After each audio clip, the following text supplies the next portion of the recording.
Right, in this video we're going to look at opportunities in which to profit from the Bitcoin price falling, or aka going short.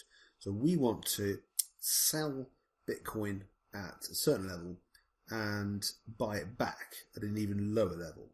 Okay, so the only way you're going to do this is if your broker offers you shorting opportunities.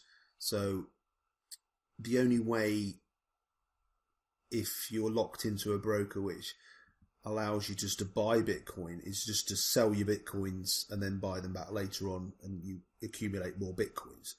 But the method I showed you before about through BTC or other brokerages which allow you to go short Bitcoin is that you can make money on the downside. And recently, if we were to look at Bitcoin over the longer term, we can see that there's been a lot of downside recently since the highs. So the highs in Bitcoin, where we go back to the 24th of November 2013 was the highs. So then we've had a lot of downside.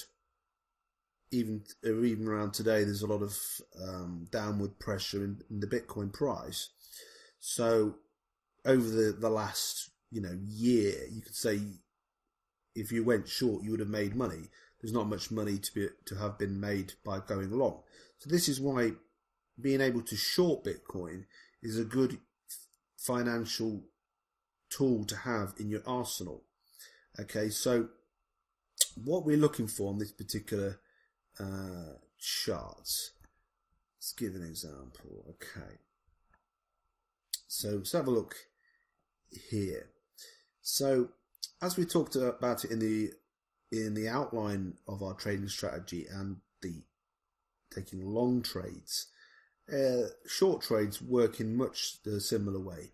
So if we look at the geography of what we've got on the chart, it says like the pink ribbon here acting as resistance all the way through. So it knows that visually it's more difficult for price to go up than it is to go down due to the resistance. So the bear trend in Bitcoin is intact, and the shortest line for us, the path of least resistance, is to go short, right? So let's have a quick look on this 4-hour chart on shorting examples. So price has gone down. It went up here, but it's in a bear market, so to speak.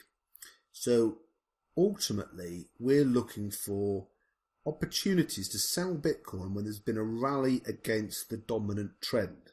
So we are selling rallies in a downtrend. So that's quite easy to see in this particular example because we've had a rally here. So they've got the pink ribbon, and then you've got a green highlighted section here which shows you positive prices, albeit not great enough to break the overall downtrend, and then a resumption of that downtrend here. And again, exactly the same here. We've had a rally against the dominant trend, and then a continuation with the normal long-term trend. So this is exactly what the situations we're looking to get in of, because we realise that Bitcoin's in a downtrend, but we don't want to be selling the lows. We want to have a bit of a cushion just in case prices go against us, and we want the market to be exhausted on the upside, and that's exactly when we'll get in, and then we hope for a resummation of that trend, and we'll benefit by taking profit on the downside. So we'll sell higher in order to buy back lower. So in this example, the green stochastic bar chart's gone up, the trend has gone up, so the 21 CCI is above 79 CCI, but it doesn't last long, because then what happens is everything turns negative. But we don't want to sell at this point, because again, this becomes a range bound market. So it's the market's generally gone down. It's gone down. It's perked up again, but then it's resuming. But we want to get in when the market isn't flat, because you can see it's flat because all these little bars are telling us, the price open and close is roughly the same level. So we want to see a movement here. We want to see that prices has fallen below the recent low, and it doesn't occur until about here. So this candle here shows us that the price is broken out of the recent uptrend, which was here. It's consolidated, and then our other indicator window filters have suggested that the trend is picking up momentum. So the stochastic is red. The 21 CCI has crossed the 79 CCI, and then it's going to continue downwards. So our short trade would be executed here. So on this example, it's $306, and then we'd ride it down, and then even just hold it and lock in some profit there, and then just the synchronicity of the market suggests that after every downturn there's going to be an uplift, then there's going to be a downturn, maybe some consolidation, maybe a trend change. So you've got to lock in your profits really, and then, for instance, in this example, we're in at 306. We could have taken some there at, say, 270, where it got green, and then even just sold half of our profits, and then put our stop loss to break even. So we just ride the other amount of our Bitcoins selling until we get down here. So essentially you're maximising your gains by holding half of your position, and that's exactly what you're looking for. So you're looking for all the things to line up really. You want to know that the trend for Bitcoin is down. There's a bear trend. The pink ribbon defines that trend, and then you'll get little uplifts in that trend, and then you want to get in at this point where it's exhausted. So we said we'd get in there, 306, and then we have a lot of profit opportunity here. The second we look at again, where do we get in? We get in there. So the price at this point, this candle is a pretty dominant bearish candle. The price opened there, closed there, so there's no even any issue with price discovery. It's open there, doesn't even want to stay up there, and closes down at the bottom. And all these other things are turning down as well.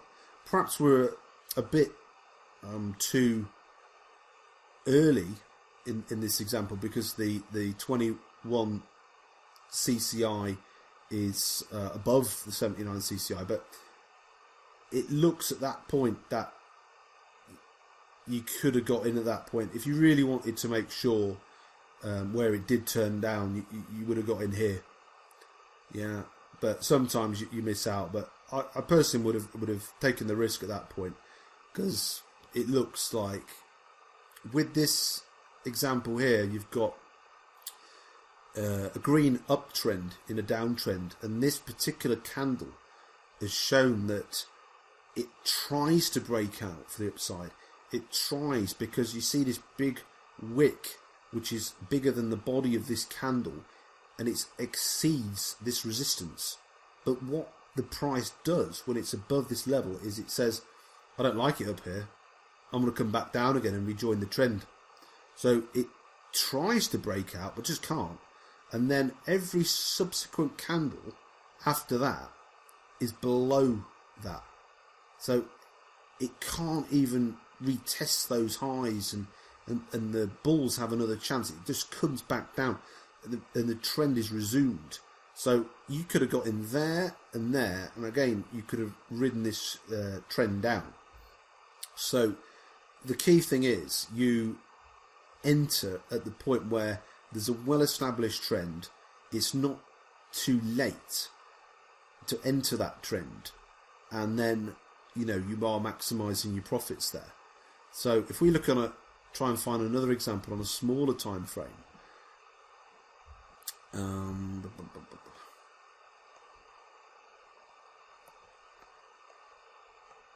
Again, this is a bit more of a tricky one, because we've had uptrends here in the price, and then the price turns negative. So what you get is you get an uptrend. So you can see more or less by the green ribbon defining that, and then you get high lows, high highs. It goes from bottom left, top right. It's an uptrend, right? So on this one, then it turns, and the uptrend is only valid when it's a green ribbon underneath it. So when the pink ribbon emerges, that means the trend has changed.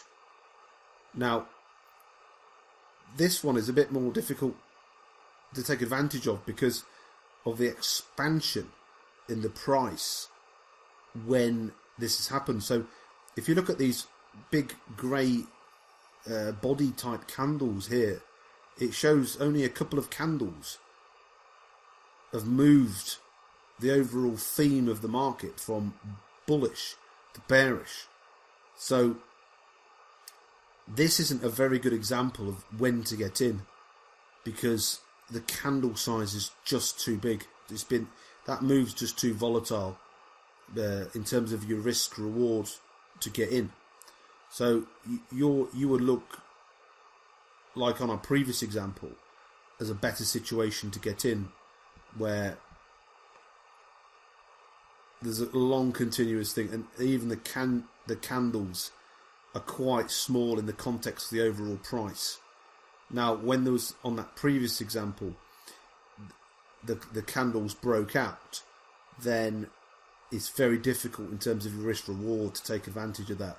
Of course, unless there's a big break to the downside or something. But I don't really like to enter big candles, which I'll talk about a bit later on, because it's very difficult to time them and to get your risk reward right. So we're looking for a kind of Goldilocks situation of a trend, an established trend, a rise against that trend, and then a resumption.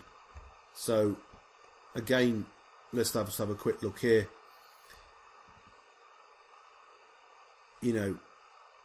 Downtrend, uptrend, mostly caused by this big candle here. I'm not sure the reason for that, but and then you're looking at some consolidation, but then a real takedown. So probably I would enter that at this candle here personally, because I know at that point this candle is finished under this one. So that low of that candle against the trend is acted as a support for the market at that point. So this candle here, a very negative candle, because it's started at this point and finished at this point. It's not even tested anything else. It's saying I want to go down, I want to go down. It finishes underneath that candle, and then you kind of think, well, that's broken support at that point. And then if you look at on the other indicator windows, stochastic's negative, trend is negative, and then that is a good point to get in. So as opposed to, say for instance, get in here, even though the odds are probably in your favour because of the pink ribbon, the downtrend's still intact, and the 21 CCI is flirting with the downside too. I think in terms of an absolute Goldilocks trade, you're looking for a break by not too much of a margin of that uptrend and a resumption of the downtrend, and then you could simply hold it until the trend changes again, till you get that kind of green backing of that. So that's how we would play a short trend the first point you can actually start thinking of a short trend is when the green ribbon goes to pink, and then you're in a different environment, and that's basically how the short trades end up working out.